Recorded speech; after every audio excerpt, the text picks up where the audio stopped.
The city of Portsmouth, Virginia, lay under the quiet hush of a spring night. Streetlights flickered, casting long shadows over empty sidewalks. The occasional car rumbled past, its headlights illuminating closed storefronts.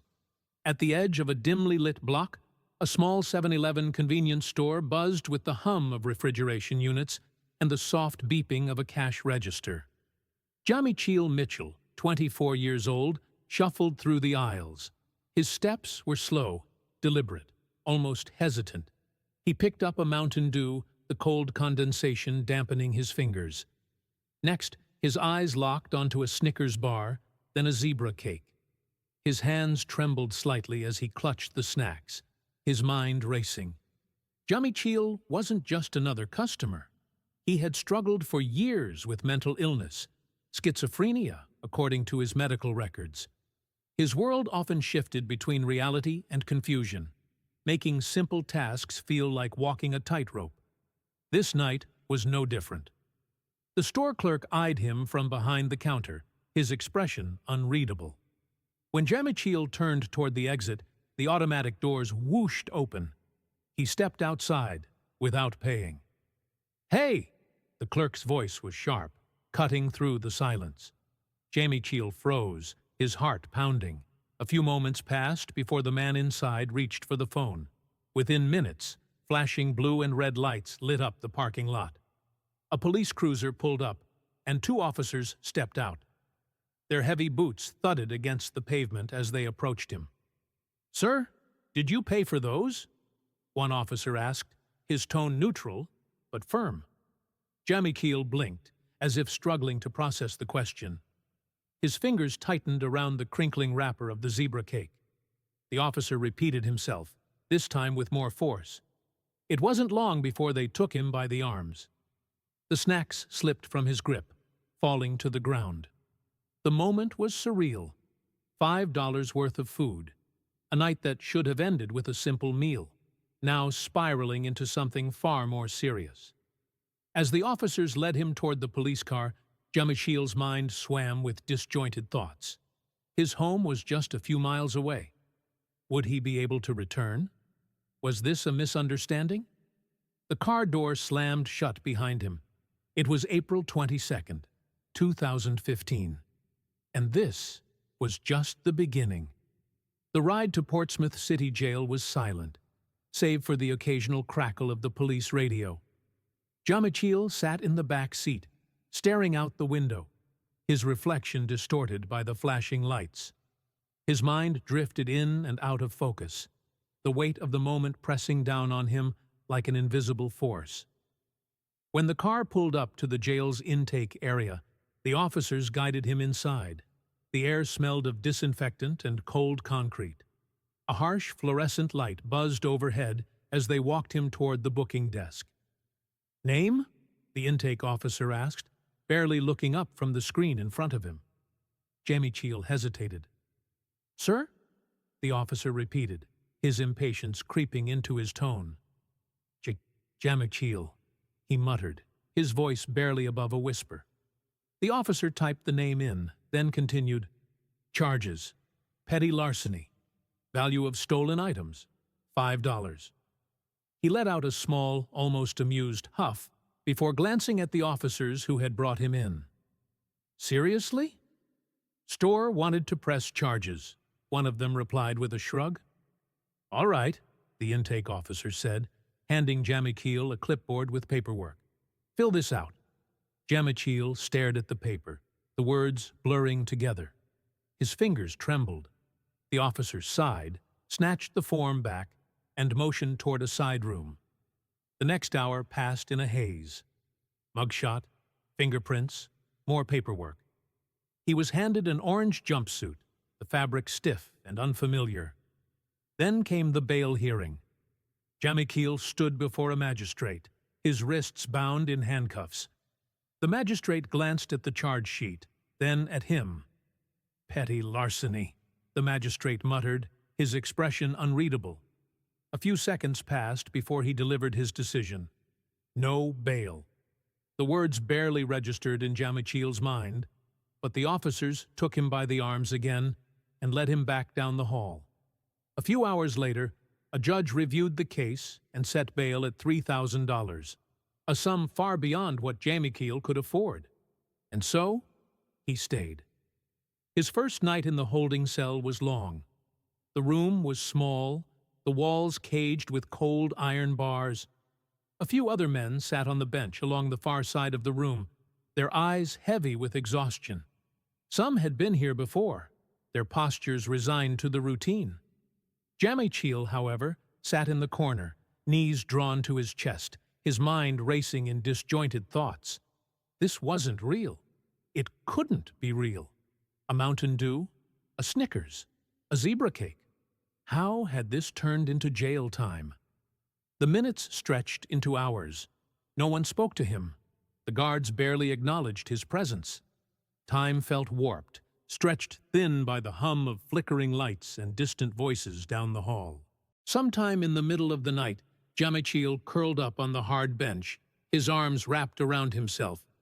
His stomach twisted with hunger, but no food came. His mind was slipping, and no one seemed to notice. Days blurred together inside the cold, gray walls of Portsmouth City Jail. Jamiekeil Mitchell sat in silence, his mind drifting between reality and the tangled maze of his own thoughts. The jail was loud, shouts echoing down the halls, the metallic clang of doors opening and slamming shut, the steady hum of fluorescent lights. But in his head, it was even louder. The structure of jail life was relentless, indifferent. Breakfast at dawn, plastic trays slid under cell doors. Count time, guards barking out numbers like roll call in a schoolhouse, the heavy footsteps of officers patrolling the block. Jamiekeil barely responded to any of it. He wasn't supposed to be here. He needed help, but no one seemed to care. May 21st, 2015. Nearly a month had passed when Jamiekeil finally appeared before Judge Morgan Whitlow. His hands were cuffed, his orange jumpsuit hanging loosely on his frame. His eyes darted around the courtroom, searching for something familiar. His defense attorney barely acknowledged him. There wasn't much to say. It was a petty larceny case, and yet, here he was, still locked away like a dangerous criminal. Then came the ruling. "Unfit to stand trial," the judge declared, scanning the evaluation report from the state psychiatrist. "Mitchell will be transferred to Eastern State Hospital for mental health treatment." The words should have meant something. They should have been a lifeline, a chance to leave this place and receive proper care. But what followed was silence. The order was sent, but nothing happened. There were no beds available, the hospital claimed. Weeks passed, still no transfer. Jamiekeil remained in his cell, waiting for something, anything to change. But nothing did. June, July, August 2015. The summer months dragged on, each day melting into the next. Jamiekeil's condition worsened. He stopped eating regularly.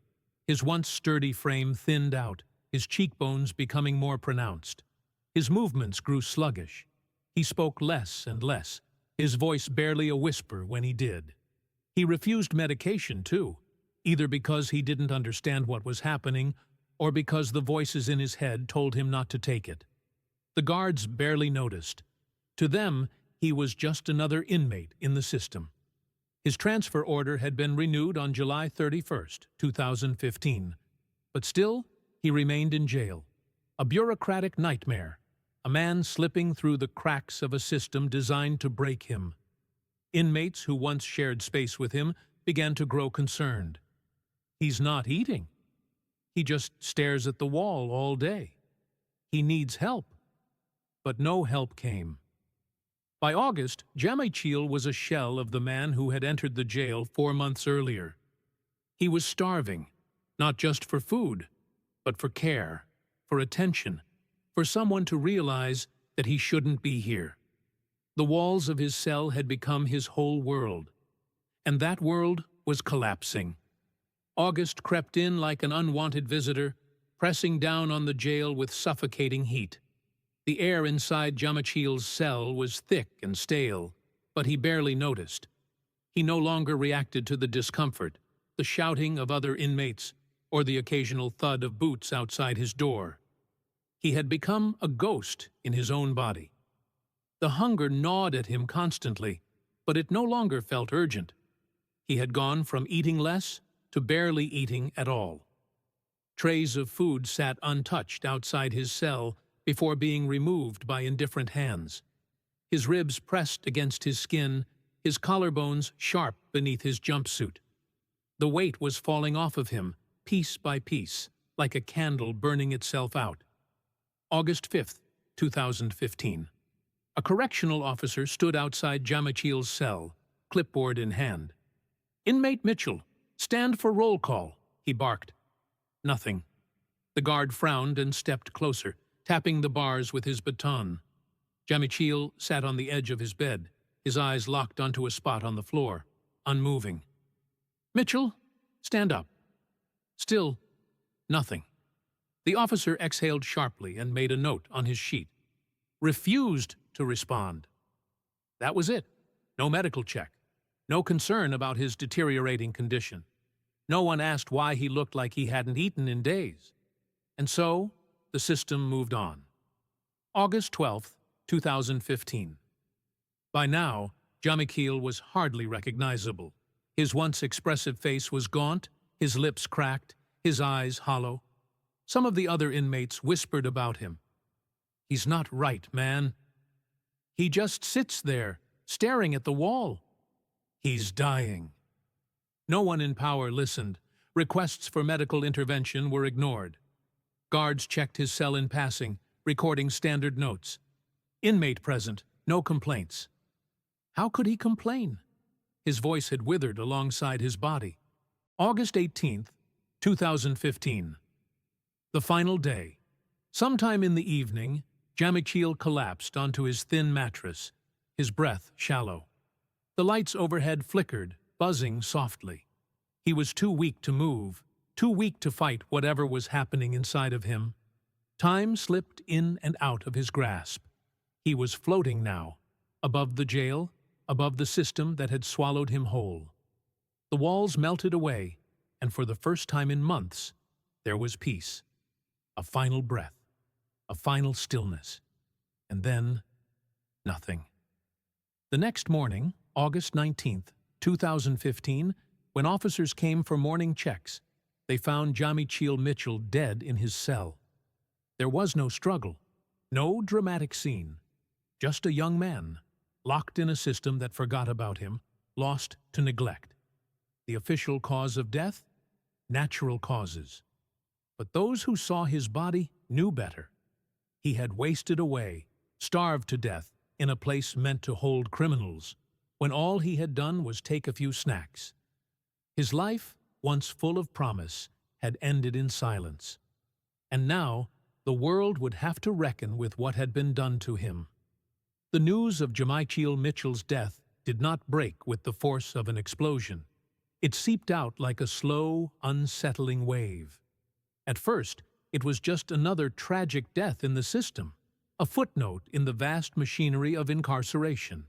But then, people started asking questions. Why had he been in jail for nearly 4 months without a trial? Why hadn't he been transferred to the mental health facility as ordered? Why had a young man, arrested over $5 worth of snacks, been left to waste away in his cell, unseen and unheard? His family was the first to demand answers. He was supposed to be in a hospital, his aunt, Roxanne Adams, cried to reporters. Not a jail, not like this. She spoke of the young man she had raised, the boy who had struggled, but had still been full of life. Jamichil had suffered from schizophrenia, a condition that made reality itself an unpredictable maze. He had needed treatment, compassion, not a jail cell. The first reports labeled his death as natural causes, but the details didn't add up. He had been losing weight, severe weight. His body, once healthy, had withered down by more than 35 pounds since his incarceration. His family wasn't convinced by the vague official statement. They suspected something much worse. Jamie Mitchell, they believed, had starved to death. As journalists dug into the case, they uncovered an alarming paper trail of failures. May 21st, 2015. Judge orders Jamie Keel to be transferred to Eastern State Hospital for psychiatric treatment. Hospital response: no available beds. Transfer delayed. July 31st, 2015. Transfer order renewed. Still, no action taken. August 19th, 2015. Found dead in his cell. For 4 months, the state had left him there, untreated, forgotten. Even the jail's own records showed how little had been done. Officers routinely wrote that Jamie Keel was refusing food and not responding. Yet, there had been no medical intervention. He had wasted away before their eyes, and no one stopped it. Public outrage began to build. The American Civil Liberties Union, ACLU, stepped in, calling his death an inexcusable failure of the system. This is not just a tragedy, one of their legal experts stated. This is a preventable death caused by neglect, indifference, and bureaucracy. Local activists mobilized. Protests erupted outside the jail demanding justice. Signs bore his name, his face, a young man who should have been receiving care, not dying alone in a cell. News outlets picked up the story. The Guardian, CNN, The Washington Post. Each headline carried a bitter truth. A man starved to death in jail over a $5 theft. Jamie Mitchell, the system that left him to die. No trial, no help, no escape. The pressure was mounting. Someone had to be held accountable. The pressure surrounding Jamie Mitchell's death did not fade. It grew louder, stronger, impossible to ignore.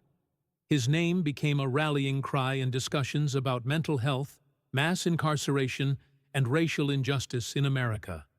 His family, still drowning in grief, refused to let his death be forgotten.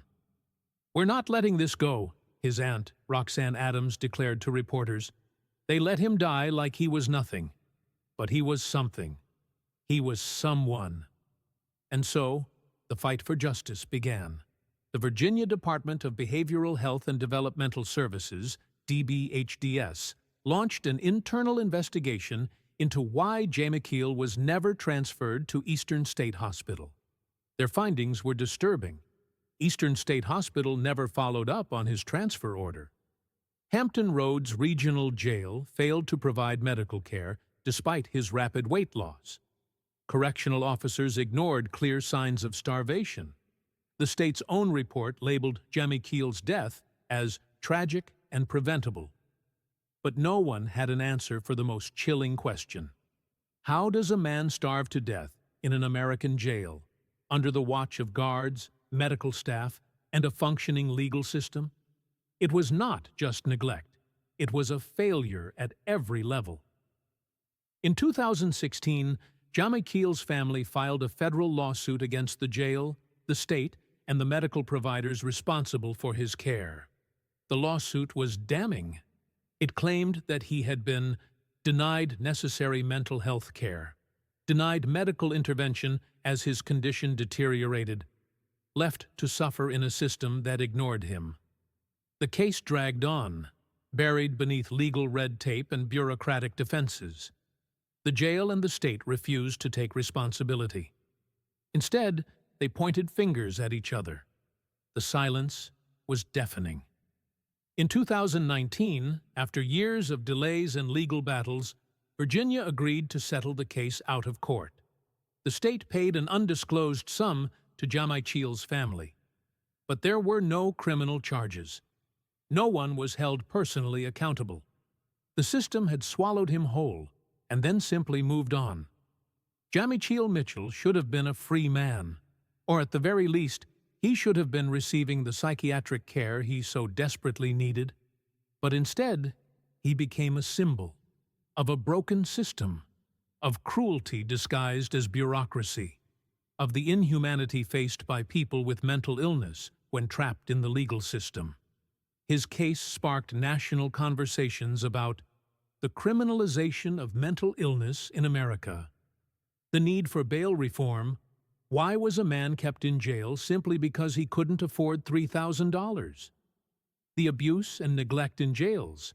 How could medical staff ignore his suffering?